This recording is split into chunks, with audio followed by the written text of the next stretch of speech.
አመሰግናለሁ። ሁሌም ደስ እያለኝ ነው ፈጣሪን የማመሰግነው። እናትዬ ሁሉ ሞልቶልኝ አይደለም፣ ሰዎች የሚፈልጉትን ነገር ሁሉ አግኝቼ አይደለም፣ እኔ ሁሉ ነገር ኖሮኝ አይደለም።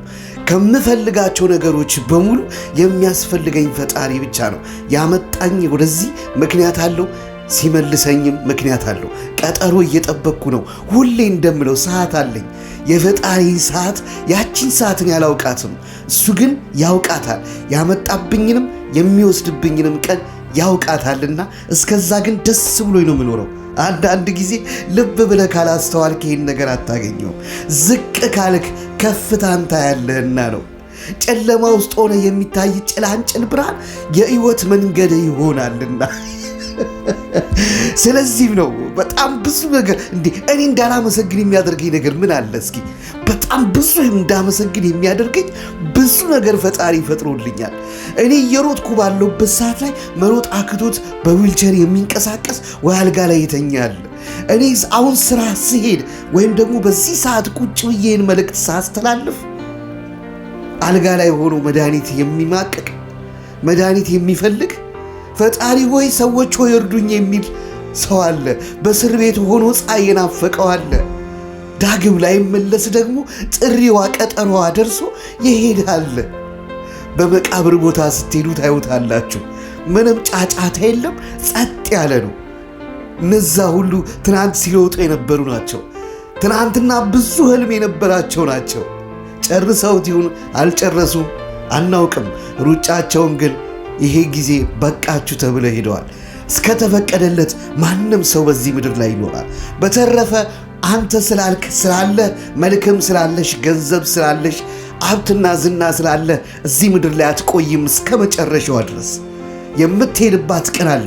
እንደ ሟች ካሰብክ ብቻ ይገባል። ብዙዎቻችን በዘር በሃይማኖት ባልተገባ ነገር ተከፋፍለናል። እውነት ያንን ነገር አንስተን ብናነሳው ራሱ ማንም ሰው እዛ ውስጥ እየኖር አይደለም። እውነት ሃይማኖትን አንስተን ብንጠይቅ እንደው ለፈጣሪ ምን ያህል ነህ ብለህ አንዱን ብንጠይቀው እውነቴን ነው የምልህ ያልተገባ ነገር ውስጥ ታገኘዋለህ።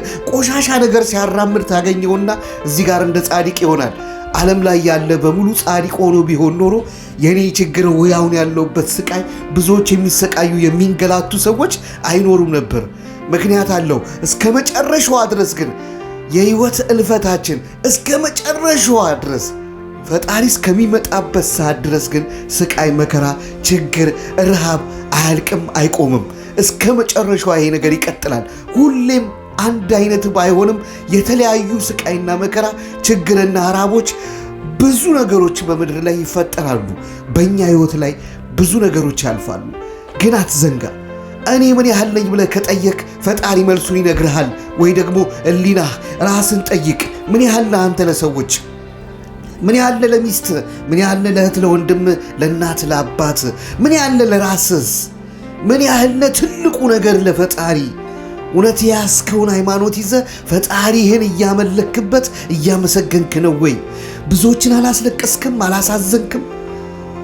ሆድህ አልበለጠህም? ልብ ብለህ አስተውል። ሰዎችን ጀጅ ማድረግ በጣም ከባድ የሚሆነው የዚህን ሰዓት ራስን ያወቅ ጊዜ ነው።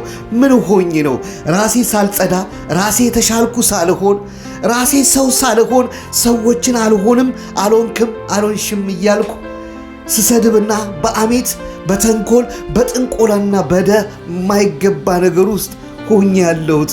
እኔ ራሴ መች ንጹሕ ሆንኩና? እኔ ራሴ መች ጸዳውና? እኔ ራሴ መች ጠየቅኩና? እልፍ አላፍ ምድርን የሞላት ሰው ነው። እባክህ ወዳጄ እንዳትሳሳች። ራስን እንደ ጻድቅ ካየኸው እውነቴን ነው ካንተ በላይ ቆሻሻ፣ ካንቺ በላይ ቆሻሻ የለም። ራሴን እንደ ጻድቅ ካየሁት ከኔ በላይ ቆሻሻ የለም። እናትዬ ማንም እዚህ ምድር ላይ ቢሆን ኖሮ በፈጣሪ ምሕረት እንጂ በእያንዳንዳችን ሥራ ቢሆን ኖሮ በዚች ሰዓት እንኳን ለምንፈልገውም ሆነ ለሚያስፈልገን ወይም ለምንወደውም ሆነ ለሚወደን መኖር ይከብደናል። ፈጣሪ ሆይ ብለህ መለመን ራሱ ይከብዳል። በፈጣሪ ፊት መቆም የሚከብድ ኃጢአትን የተሸከምነው ተንኮልና ክፋት በውስጣችን ሞልቷል። እሱን አውጥተን ካልጣልነው በስተቀር ይህንን ቆሻሻ ነገር አውጥተን ፈጣሪ ንጹሕ ነገር ወደ ውስጣችን ወደ ልባችን ካልመለሰ በስተቀር እኛ ስለምንፈልገው ነገር እየኖርን ስለምንወደው ነገር ስንከተል የሰይጣን ተባባሪዎች፣ የሰይጣን አሽከሮች፣ የሰይጣን አዛዮች ሆነን ቀርተናል። ዲያብሎስ እንደፈለገ ይጫወትብናል። እሱ ስራውን እየሰራ ነው። ዲያብሎስ አይሞትም። የዘላለም ሕይወቱ ወይ የዘላለም ምግቡ እሳት ነው። ወዳጄ እኔ ሃይማኖት ወይም ፈጣሪ ያለኝ የሚል ግን ልብ ብሎ ያስተውል። ፍቅር ከቤት ይጀምራል ይላል መኖር ሁል ጊዜ። አዎ ፍቅር ከቤት ነው የሚጀምረው። ልብ ብለህ አስተውል። እናትና አባትን ጠንቅቀይ፣ እህት ወንድሞችህን ቤትህን እየው። በድህነት በችግር በስቃይ በህመም አባት በመከራ እናት በችግር ብዙ ጥራ ግራ አሳድጋኛለች ብለህ የሚያስብ ማንነት ከሌለ ዋጋ የለውም። ይህን ሁሉ መስዋዕት እንዲከፍሉ ፈጣሪ አባት አድርጎ ፈጠረው አባትህን። እናት ሆና ፈጠራት እናትህን። አንተም ልጅ ሆነ መኖር አለብህ ማለት ነው። የእናትና የአባትህን ቦታ ለመተካት የእናትና የአባትህን ዋጋ ለመክፈል የፈጣሪን የመጣህበትን ዋጋ የሰውነትን እንድትከፍል ልብ ብለህ አስተውል። ፍቅር ከቤት ይጀምራል። ብዙዎቻችን ጠፍተናል።